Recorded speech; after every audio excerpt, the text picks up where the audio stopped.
Ever since I can remember, I've loved visiting national parks. Mountains, plains, deserts, rivers, lakes, you name it, I've been to at least one of them. There's something so peaceful about being able to get away from the city for a little bit and seeing the beautiful scenery these parks have to offer. In the last few months, however, there's been talk about raising the prices on some of the largest national parks between the months of May and September, also known as the peak season, because this is when most people visit these parks. It's not a very popular idea with many people, but personally I think it's a good idea.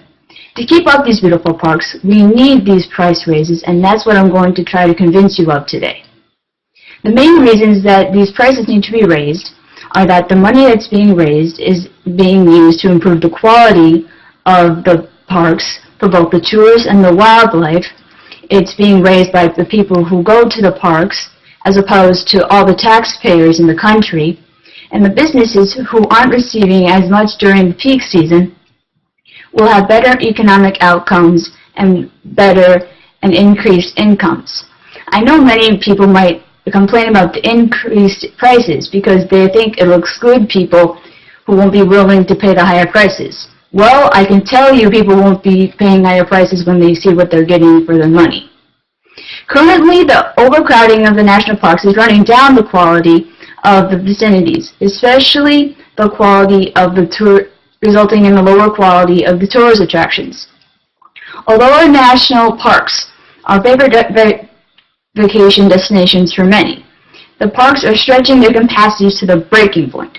According to Slate.com, over 330 million people visited the national parks this year, including me, beating the previous record of 2015, where 307 million visitors came to admire the views and come for some peace and quiet.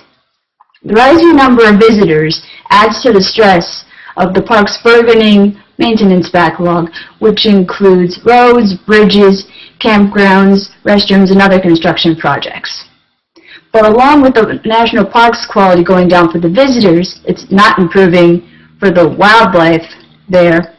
According to NewYorkTimes.com, overcrowding in the Zion National Park, located in Utah, has led to the environment being battered by tourists, some of whom wash diapers in the Virgin River, scratch their names into boulders and rocks, and fly drone cameras to the once quiet skies, along with rangers carving out over 600 miles of paths, which also damages wildlife, including animals and plants.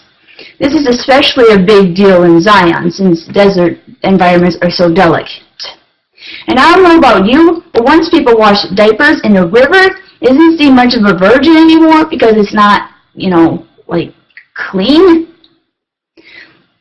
Animals also sometimes have to change their eating and mating habits, such in the case of the bighorn sheep at Grand Canyon National Park, who are exposed to helicopter flights, thus resulting in a reduction in their winter foraging efficiency, thereby resulting in their decreasing in their food intake. Those who might not understand these arguments could say, well, national parks are for everyone, aren't they? Why should people have to pay for them in the first place? On the one hand, they are for everyone, they can still go. But those who insist on going during peak season will have to pay these higher prices.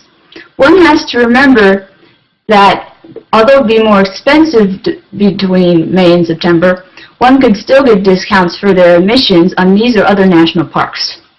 According to EPS.com, entrance fees won't be charged to visitors under 16 years of age or holders of senior, military, access, volunteer, or every kid in a park passes.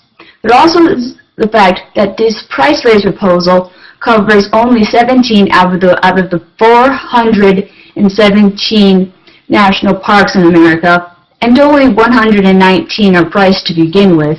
So one has plenty of other options to choose from if they really do want to go to a national park during the peak season. There are also many times during the year that people can go to these parks and have a better experience in the off-season. One of these reasons is due to lack of people. There will be thinner crowds and you can see more of the scenery. Plus, lodging will be much easier to find, and the scenery, if just as, if not more, stunning. I can vouch that Yellowstone is much prettier in the off-season with all of its autumn colors. And the wildlife tends to be much more better tempered, since they're not, they're just better tempered because there's not a lot of people. Along with the other benefits to the park, to tourists and the animals, there will also be some for the surrounding businesses. It might not have occurred to many, but overcrowding in the national parks results in undercrowding for the businesses surrounding them. Most of our national parks are contributors to our local economies. However, they only peak in 5 months out of the year. According to NPS.gov, studies show that many towns' employment correlate with the peak season, May through September. If there are less of a peak season, which would happen if the price raise would occur, there would be more of a need of steady jobs during more than just these 5 months. For local businesses near these national parks that aren't getting as much tourist attractions, raising these prices on these national parks that aren't getting as much tourist attraction would put more people to these small national parks, therefore raising businesses around them. According to HeadwatersEconomics.org, visitors spent over $18 billion in and around national parks in 2016. And if this were distributed more evenly, it would greatly help the local businesses and economics.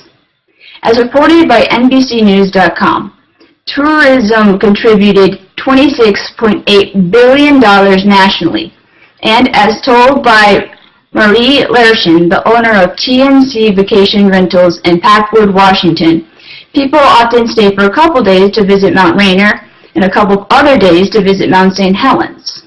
Without them, we couldn't support our staff, we couldn't support our operations, our business just wouldn't exist, and neither would many others.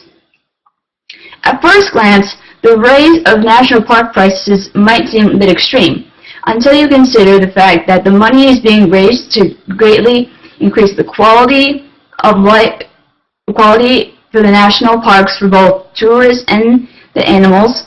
It's being raised by those who actually travel to the parks, as opposed to those everywhere in the country, and that raising the prices might push people away from the larger national parks to the smaller ones, therefore helping the economic prospects of these businesses near the smaller ones.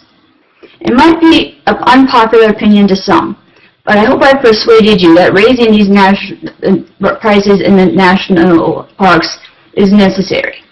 I've always enjoyed visiting our national parks, and knowing it'll help preserve it for generations to come, I'll gladly pay a few more dollars to keep the wonders of our beautiful and unique land. Thank you.